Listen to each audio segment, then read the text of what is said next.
मध्य प्रदेश शासन के हम कह सकते हैं बहुत ही दिग्गज सम्माननीय मंत्री जी आ रहे हैं। मैं पहले चाहूंगी आप लोग थोड़ा सा स्कैटर हो जाएं प्लीज। आप लोग थोड़ा सा स्कैटर हो जाए, यहाँ पर भी जितने लोग बैठे हुए हैं अच्छे से स्कैटर हो जाएंगे, क्योंकि जितने आप लोग अच्छे से बैठेंगे उतना आपको क्वेश्चंस पूछने का मौका मिलेगा। माननीय गृह मंत्री डॉक्टर नरोत्तम मिश्रा जी हमारे बीच में यहाँ पर मौजूद हैं। मैं चाहूंगी कि आप लोग जोरदार तालियों से यहाँ पर स्वागत करें गृह मंत्री नरोत्तम मिश्रा जी का। वो समय निकालकर हमारे बीच में यहाँ पर आज पहुंचे हैं। उनके बहुत सारे स्केड्यूल हैं वो जो टाइट हैं, लेकिन मैं चाहूंगी कि आप लोग जोरदार तालियों से स्वागत करें नरोत्तम मिश्रा जी का। अंकल जय माई की, ये रही ना कोई बात। पहले आप पूछो या मैं बोलूं, तो फिर मजा ही नहीं आएगा। पहले आप पूछो फिर मैं बोलूंगा। सर कहते हैं आमतौर पर तो ये होता है, मैं आपके सामने हूँ सर। हाँ, आमतौर पर ये होता है नेताजी आते हैं तो अपनी बात कहते हैं। आप पहले नेता हैं जो ये कह रहे हैं, पहले आप कहिए। नहीं, ये खेल सब आत्मविश्वास का है। आत्मविश्वास से आदमी भरा हो तो सामने वाले को मौका दे देता है, और सिक्के पे जिसका भरोसा होता है वो फिर भगवान भरोसे होता है। अपने आप पे भरोसा रखना चाहिए। इसीलिए किसी शायर ने एक चलती हुई बहुत बात कही है ना, कि खुद ही को कर बुलंद इतना कि हर तकदीर से पहले खुदा बंदे से खुद पूछे बता तेरी रजा क्या है।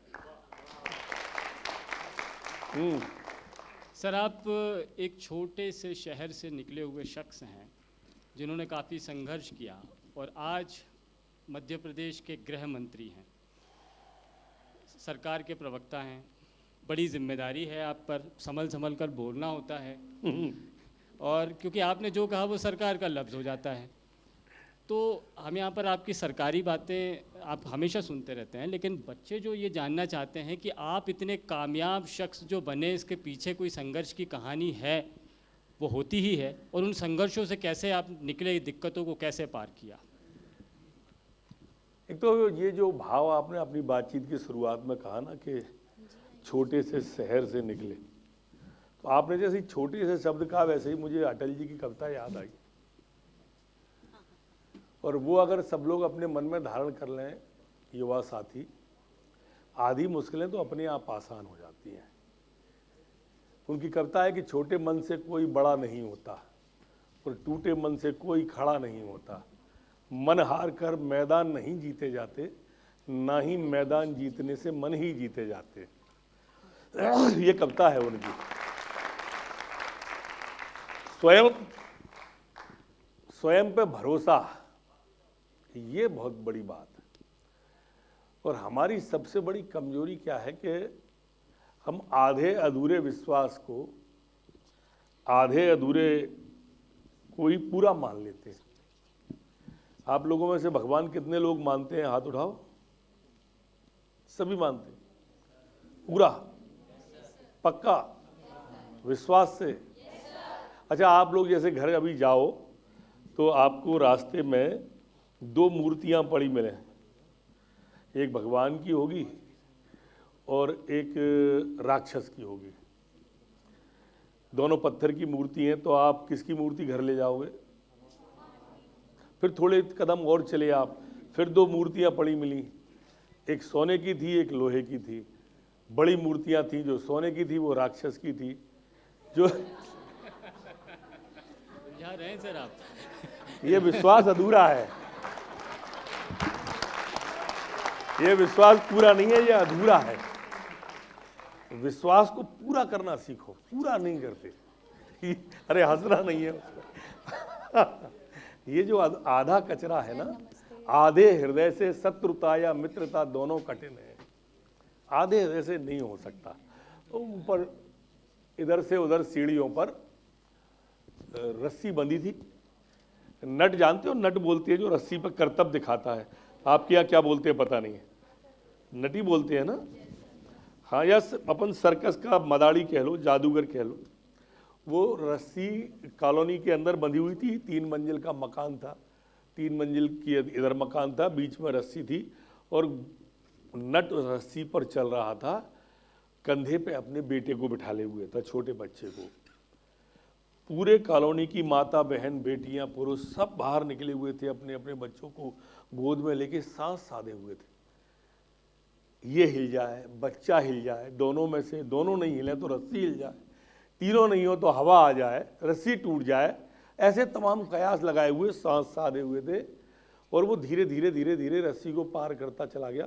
आधी रस्सी जैसे ही नट ने पार की तो मोहल्ले की सारी बहन बेटियां आवाज लगाने लगी, शाबाश तुम जीत जाओगे, जीत जाओगे, आगे बढ़ो, आगे बढ़ो। कोई ने जय श्री राम का नारा लगा दिया, कोई ने जय बजरंगबली कह दिया, किसी ने किसी को पुकारा, किसी ने किसी भगवान को पुकारा, और पुकारते पुकारते और देखते देखते उसने रस्सी पार कर दी।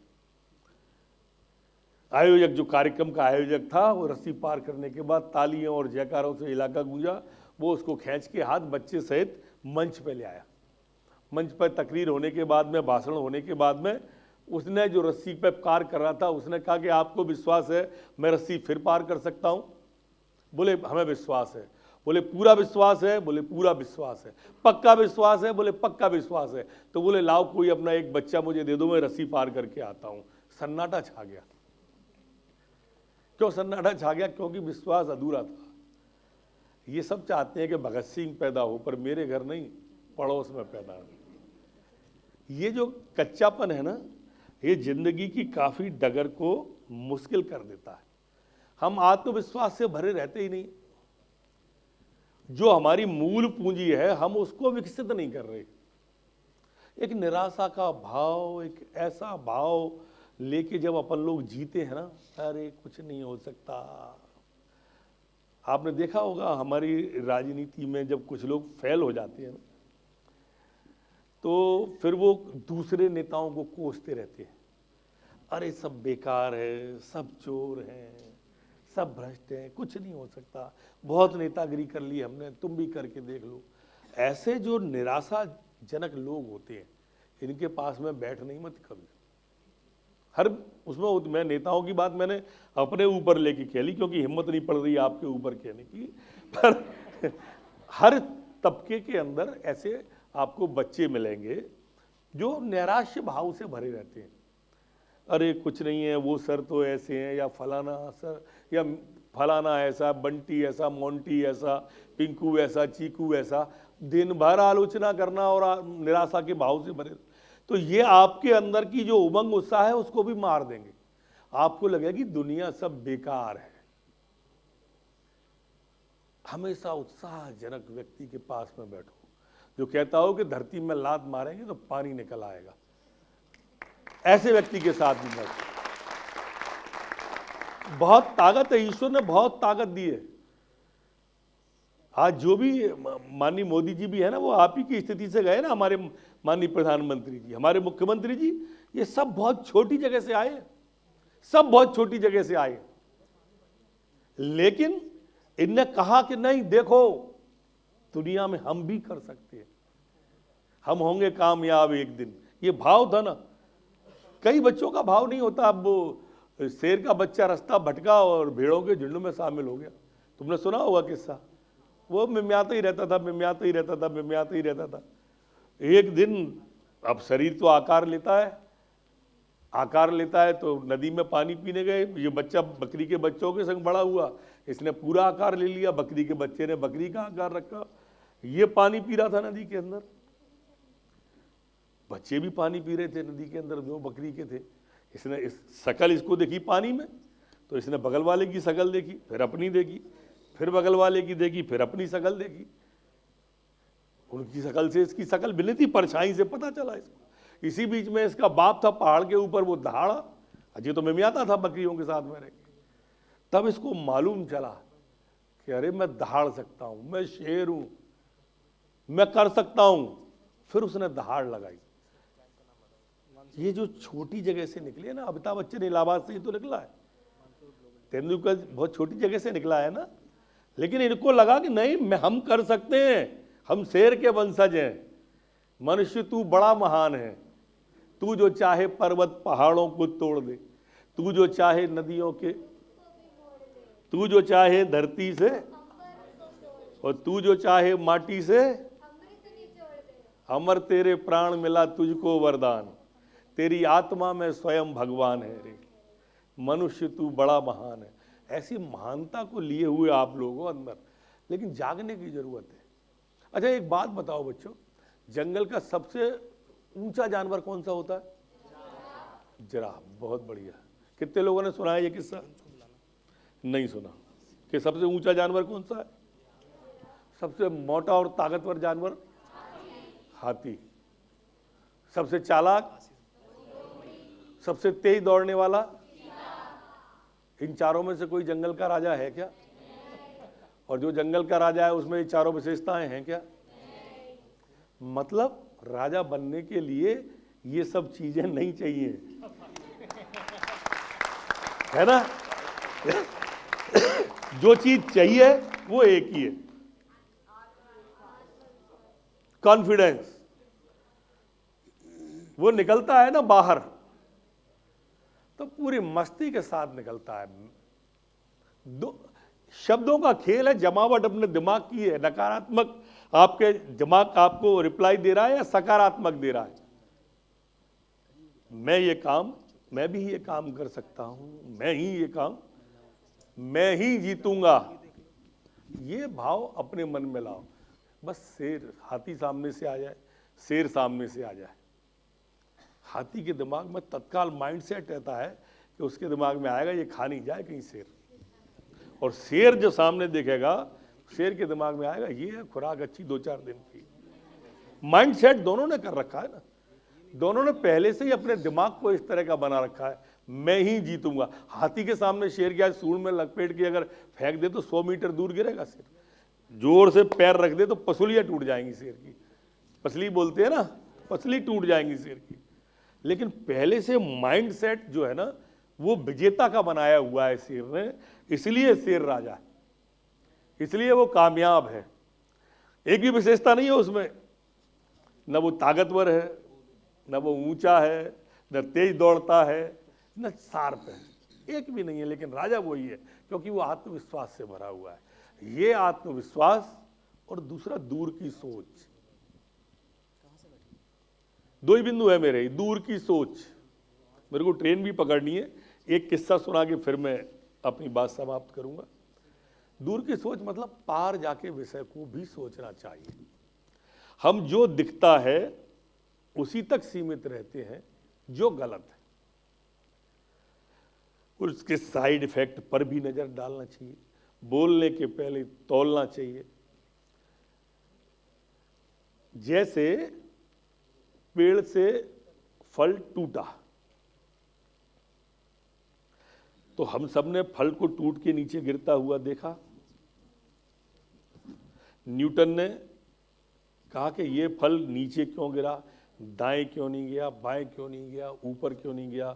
और उसने अपने दोस्तों से कहा तो दोस्तों ने तत्काल दूसरे दोस्त को आंख मारी कि खिसक गया। ऐसा ही करते हैं साथ वाला। अगर आप सफलता की बात करोगे, लीक से हटके बात करोगे, तो वो लीक से हटके जैसे ही आपने बात की वो आपके अंदर निराशा डालेगा। इसलिए कहा गया है, हमारे यहाँ देहात से मैं आता हूं, जैसा अभी कहा था संदीप जी ने कि मैं छोटी सी जगह से आया हूं, सब छोटी जगह से ही आए हैं। तो इसलिए लीक से हटके जब आप सोचोगे, लीक से हटके जब बोलोगे, गांव में कहावत है कि लीक ही लीक बद्दा चले, बद्दा मतलब बैल, लीक ही लीक, बैलगाड़ी एक ही लीक में चलती है। लीक ही लीक बद्दा चले और लीक ही चले कपूत, और लीक छोड़ तीन ही चले सायर सिंह सपूत। सपूत बनना है कि नहीं बनना है? सबको बनना है ना सपूत। तो ये दिमाग के अंदर रखो आप। न्यूटन ने कहा और लोग उसे पागल कहते रहे, लेकिन उसने गुरुत्वाकर्षण के सिद्धांत को खोज कर अमर हो गया वो आदमी। आज अपन उसकी चर्चा इसलिए कर रहे हैं कि लीक से हटके विषय में जो था आंख के सामने उसके पार जाके उसने देखा। फाइटर बंधु बोलते हैं ना जिनने हवाई जहाज का निर्माण किया,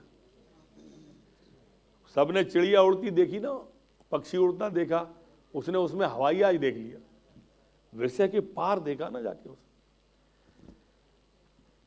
चाय की केटली में चाय उबल रही है, ढक्कन ऊपर नीचे हो रहा है, सबने उस चाय को उबलते ही देखा ना, पार जाके किसने देखा? जेम्स बॉन्ड, ठीक बोली वो, कौन बोला था? हाँ सही बोली आप। उसने उसके अंदर से भाप का इंजन देखा और रेल के इंजन का आविष्कार हो गया। ये पार जाके देखने की आदत अगर आपकी नहीं होगी तो जल्दी सफलता, जो आप मंजिल कम समय में ज्यादा गेन करना चाहते हो, वो नहीं हो पाएगा। पार देखो और आत्मविश्वास से भरे रहो। निराशा का भाव अपने बगल से भी नहीं निकले, बगल से क्या, मोहल्ले से भी मत निकलने दो। अपने बिल्कुल अपने आप में मस्त रहो। मैं जब पढ़ता हूं तो मन पीड़ा से भर जाता है कि 8वीं के बच्चे ने 8वीं में फेल होकर सुसाइड कर लिया, 12वीं में कर लिया, बीए में कर लिया, एमए में कर लिया। अरे ये सब पड़ाव हैं, कोई मंजिल नहीं है। और मंजिल तो परमात्मा ने जो सोच के रखी होगी, उसके लिए तो पढ़ाई के बाद ही आती है वो मंजिल। पढ़ाने में तो ये आती ही नहीं है मंजिल, पढ़ो तो नहीं पढ़ो तो। देखिए, ईश्वर ने आपको शरीर दिया है, बुद्धि दी है, पर ज्ञान तो आपको ही प्राप्त करना पड़ेगा। इसलिए पढ़ाई की बात आ गई। अब पढ़ाई में मतलब शरीर ईश्वर ने दे दिया है तो इसका विकास तो ऑटोमेटिक होगा। आप सोते रहो तो भी विकास हो जाएगा, जगते रहो तो भी विकास होगा, खेलते रहो तो भी हो जाएगा, खाते रहो पीते रहो, मौज करते रहो चाहे रोते रहो, विकास शरीर अपना उतना कर लेगा। पर बुद्धि के विकास के लिए आपको निकलना पड़ेगा समाज के अंदर, देश के अंदर, प्रदेश के अंदर, पर्यटन से, सैलानी बन के, अध्ययन से, ये आपके ऊपर है। और इसलिए जितनी ज्यादा हो सके कोशिश, उतने ज्यादा समय का उपयोग करो।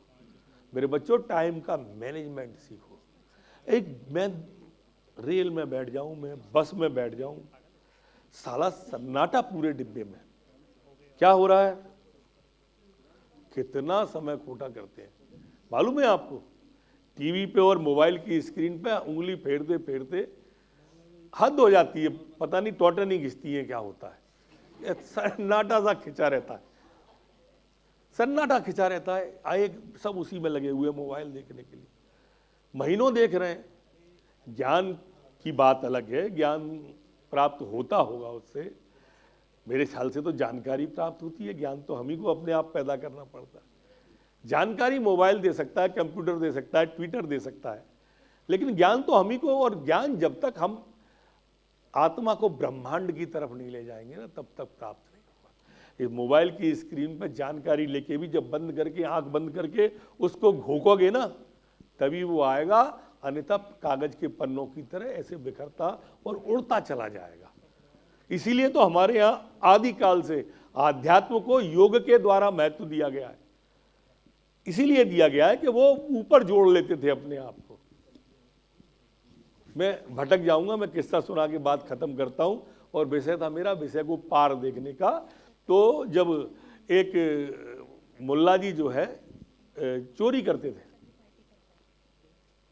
या एक व्यक्ति था वो चोर